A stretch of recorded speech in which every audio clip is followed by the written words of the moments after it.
हाथ पगोदना गोदाइले बारू सेनुर के ऊपर सेनुर कइले बारू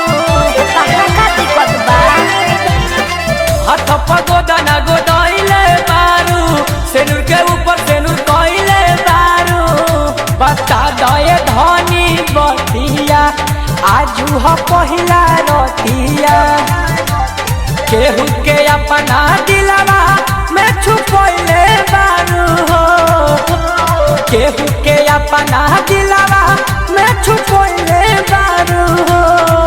पिया वह दिन क्या रतिया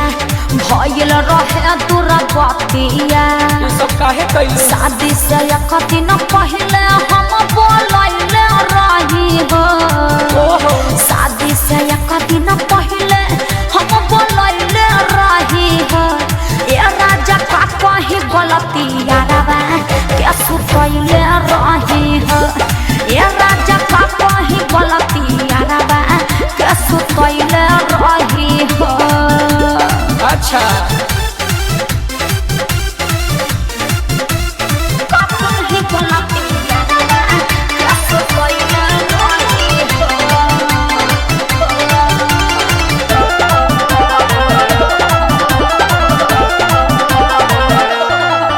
हमर सोचल सपन कुला माटी भइल रानी तोहरा से दिल हमर फाटी गइल ऐसे कहीं सुना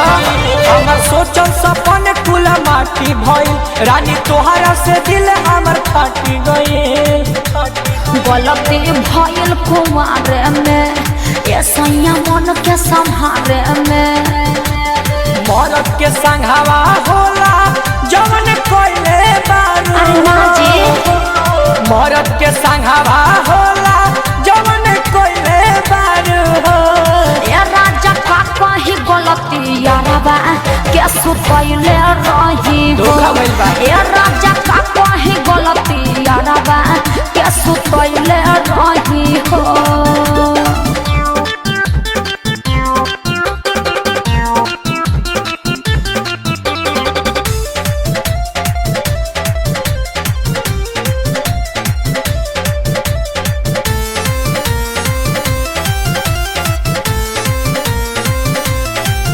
अपन जीवन बीतै तू हो प्यारा वैसे और राकेश पुजारी यारा वैसे अरे गलती में नादानी हो गई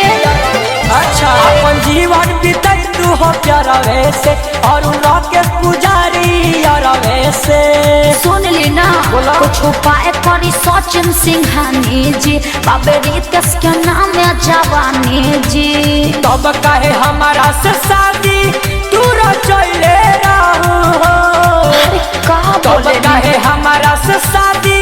तू रचैले रहू हो ऐसा का कहीं गलती यारबा क्या सुतैले रही हो ए राजा का कहीं गलती यारबा क्या सुतैले रही हो हाथ पगोदना गोदाइले बारू सेनुर के ऊपर सेनुर कइले बारू